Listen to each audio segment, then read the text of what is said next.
दोस्तों, आज हम आपके लिए महात्मा बुद्ध की ऐसी कहानी लेकर आए हैं जिसे सुनकर आप अपने अंदर उठ रहे गंदे और वासना के विचारों को अवश्य रोक पाएंगे। उससे पहले अगर आप भी भगवान बुद्ध को दिल से मानते हैं और उनके सच्चे भक्त हैं तो कहानी को पूरा सुने और चैनल को सब्सक्राइब करके कमेंट बॉक्स में नमो बुद्धाय अवश्य लिखें। एक बार एक युवक गौतम बुद्ध के पास आया और गौतम बुद्ध से बोला कि हे बुद्ध, मेरे मन में इतने गंदे विचार क्यों आते हैं? मैं नहीं चाहता कि मेरे मन में गंदे विचार आए, पर मेरे मन में हमेशा काम वासना के विचार चलते रहते हैं और मैं इनके बारे में सोच सोचकर बहुत परेशान हूं। मेरी ऊर्जा और समय यह सब सोचने में ही नष्ट हो जाता है और इन सब के विचारों की वजह से मैं कभी भी शांत नहीं रह पाता और मैं हमेशा ही स्त्रियों को देखकर मोहित हो जाता हूं, अपने आप को रोक ही नहीं पाता। बुद्ध मुस्कुराए और उन्होंने उस युवक से पूछा, क्या तुम्हें पता है यह काम वासना होती क्या है? फिर उसने ने उत्तर दिया और कहा, बुद्ध, मैं यह तो नहीं जानता कि काम वासना होती क्या है, पर हां, ये जो भी है बहुत बुरी चीज है। फिर बुद्ध ने उस युवक से कहा कि सबसे पहले तो तुम्हें यह समझना है कि प्राकृतिक रूप से जो भी चीज हमारे अंदर है वह बुरी नहीं है। हमारे जीवन में उसकी कुछ ना कुछ जरूरत है। वासना कोई बुरी बात नहीं है। ये तो हमारे मन की एक भावना है जो हमें किसी ना किसी चीज की कमी का एहसास करवाती है और फिर हम उस चीज को पाने के लिए उस चीज की तरफ आकर्षित हो जाते हैं। जैसे अगर तुम्हारे पास धन की कमी है तो तुम में धन पाने की वासना उत्पन्न हो जाएगी। तो वासना कुछ और नहीं, बस एक प्रकार की कमी है जो कि एक प्रकार की जरूरत का एहसास है, और जब यह जरूरत शारीरिक हो तो हम इसे काम वासना का नाम देते हैं। युवक ने गौतम बुद्ध को कहा कि बुद्ध, मुझे काम वासना का मतलब तो समझ में आ गया, पर आप मुझे यह बताइए कि यहाँ आती कहां से है और कैसे आती है? गौतम बुद्ध ने कहा कि काम वासना कहीं से आती नहीं है, ये तो हमारे अंदर ही होती है और इसका होना तो जरूरी भी है, तभी तो मानव जाति का विस्तार होगा। युवक ने कहा, जब यह हमारे अंदर ही है और जरूरी भी है तो फिर लोग इसे गलत क्यों बोलते हैं? बुद्ध ने कहा कि यही तो समस्या है। लोगों ने काम वासना को गलत तरीके से सोच लिया है, इसे छुपाने की, दबाने की कोशिश करते हैं। काम वासना गलत नहीं है, बल्कि काम वासना का गलत तरीके से प्रयोग करना गलत बात है। लोग जिससे प्रेम करते हैं बस उसी के लिए जीने लग जाते हैं, उसे पाना ही अपना मार्ग बना लेते हैं और उसी के बारे में हमेशा सोचते रहते हैं, पर यह सब गलत है। बुद्ध ने युवक से कहा, क्या तुम्हें पता है जानवरों में भी काम वासना होती है? युवक ने उत्तर दिया, हां बुद्ध, जानवरों में भी काम वासना होती है, क्योंकि जानवर भी तो आखिर अपने वंश को आगे ले जाएंगे। बुद्ध ने कहा, तो फिर हम जानवरों के काम वासना को गलत क्यों नहीं कहते? युवक ने कहा, मुझे नहीं पता महात्मा। युवक ने कहा, मुझे नहीं पता महात्मा, आप ही मुझे बताइए। गौतम बुद्ध ने कहा कि जानवर अपनी काम वासना का प्रयोग आनंद प्राप्ति के लिए नहीं करते, वह तो सिर्फ संतान उत्पत्ति करने के लिए काम वासना का उपयोग करते हैं। जानवरों को प्रकृति ने इतनी समझ नहीं दी कि वह काम वासना को अपने सुख का आधार बना सके। मनुष्य अपनी समझ के बलबूते पर प्रकृति में पाई जाने वाली प्रत्येक वस्तु को अपने सुख के लिए प्रयोग करता है। हम इंसानों ने ही काम वासना को अपने सुख का साधन बना लिया है, जबकि प्रकृति ने तो हमें अपने वंश को आगे अग्रसर करने के लिए दिया था, लेकिन इंसानों ने इसे अपने जीवन का परम लक्ष्य बना रखा है और इस तरह से काम वासना का आ जाना गलत है। युवक ने पूछा, महात्मा जी, ये काम वासना हम पर हावी क्यों होती है? क्यों यह हमेशा क्यों आ जाती है? तब गौतम बुद्ध ने कहा कि सुनो, अब जो मैं तुम्हें बताऊंगा उसे तुम ध्यानपूर्वक सुनना। काम वासना का सारा खेल तुम्हें समझ आ जाएगा। तुम्हें तुम्हारे सारे सवालों का जवाब मिल जाएगा, बस तुम्हें ध्यान से सुनकर समझना है। एक बार की बात है, एक आश्रम में गुरु और उनके शिष्य रहा करते थे, जो रोजाना आश्रम के बाहर स्थित गांव में भिक्षा लेने के लिए जाते थे। उस आश्रम का एक शिष्य जिस गांव में भिक्षा लेने जाता था, उस रास्ते में एक नदी मिलती थी। एक दिन उसने देखा कि एक युवक वृक्ष के पीछे छिपा है।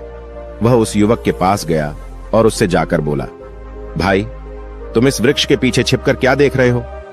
युवक ने कहा, अरे तुझे नहीं दिख रहा क्या कि मैं क्या देख रहा हूं? तब शिष्य ने नदी की तरफ देखा तो वहां पर कुछ युवतियां पानी भर रही थीं।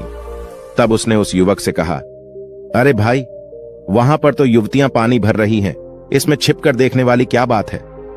तब वो युवक शिष्य की तरफ देखकर उससे कहता है, अरे पागल, तुम्हें दिखाई नहीं दे रहा क्या कि कैसे यह परियां नदी से पानी निकाल रही है? जरा उनकी अदाओं को तो देखो, उनके कोमल शरीर को देखो, उनकी पतली कमर मटके को उठाते समय बाल खाती है और उनके बाल उनकी कमर पर कैसे लहरा रहे हैं, मानो सुंदरता बिखर रही हो।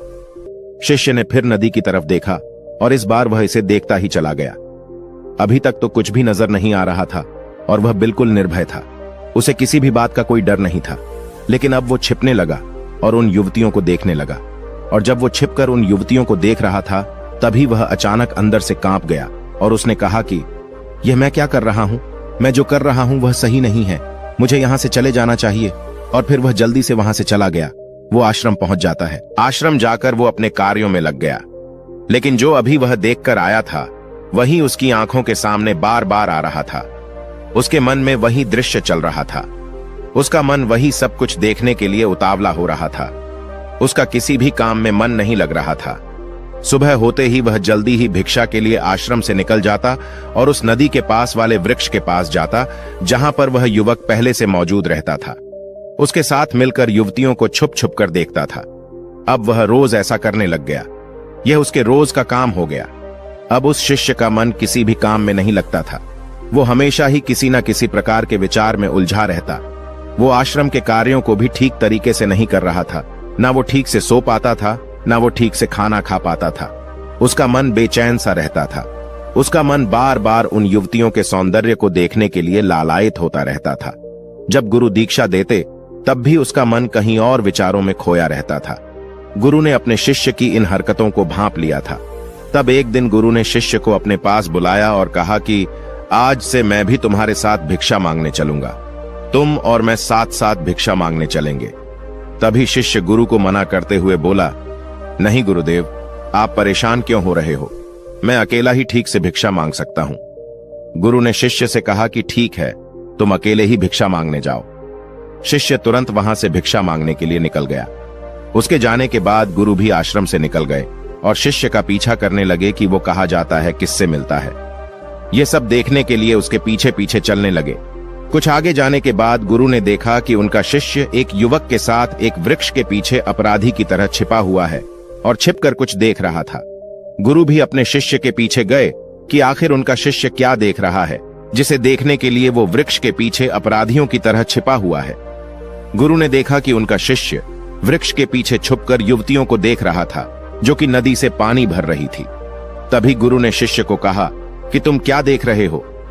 अपने गुरु की आवाज सुनकर वह शिष्य घबरा गया और उसके पसीने छूटने लगे। वह थर थर कांपने लगा, जैसे किसी चोर को चोरी करते समय रंगे हाथों धर लिया हो।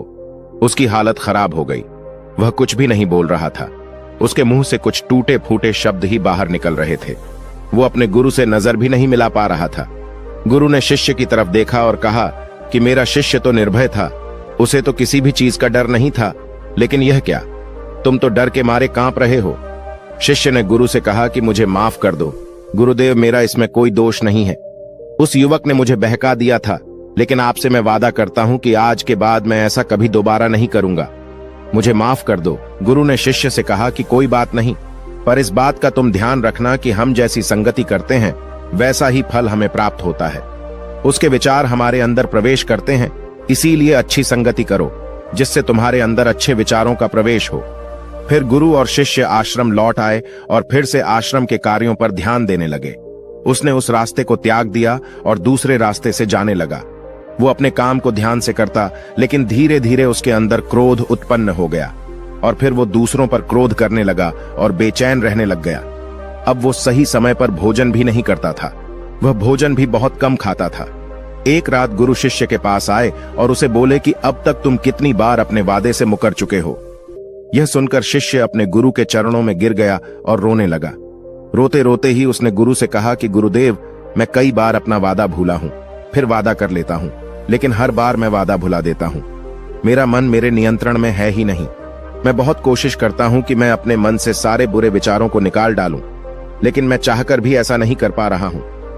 फिर गुरु ने शिष्य को कहा कि चलो मेरे साथ। गुरु शिष्य को आश्रम के बगीचे में लेकर गए और शिष्य से कहा कि देखो, यहां पर कुछ नाली बनी हुई है, जिससे नदी का पानी इन पौधों तक आ रहा है और यह पानी एक निरंतर भाव से बह रहा है।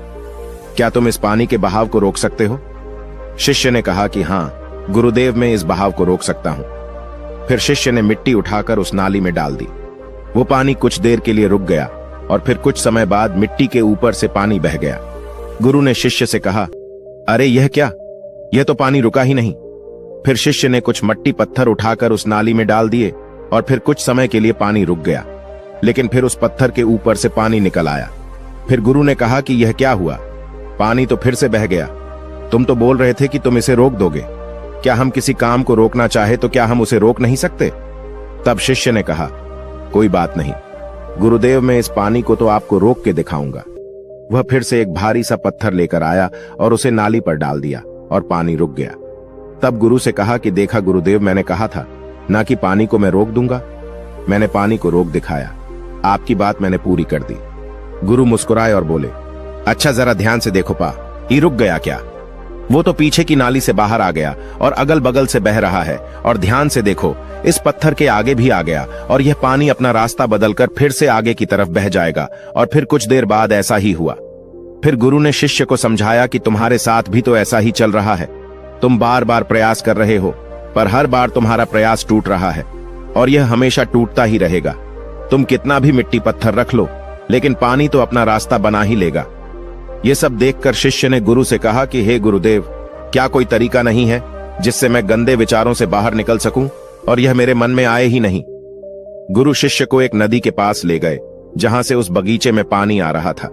गुरु ने शिष्य से कहा, वो पानी इसी नदी से जा रहा है। अगर हम यहीं से उस रास्ते को बंद कर दें जहां से पानी बगीचे में जा रहा है, अब क्या हम पानी को रोक नहीं सकते? शिष्य ने कहा कि हाँ गुरुदेव, अवश्य ऐसा हो सकता है।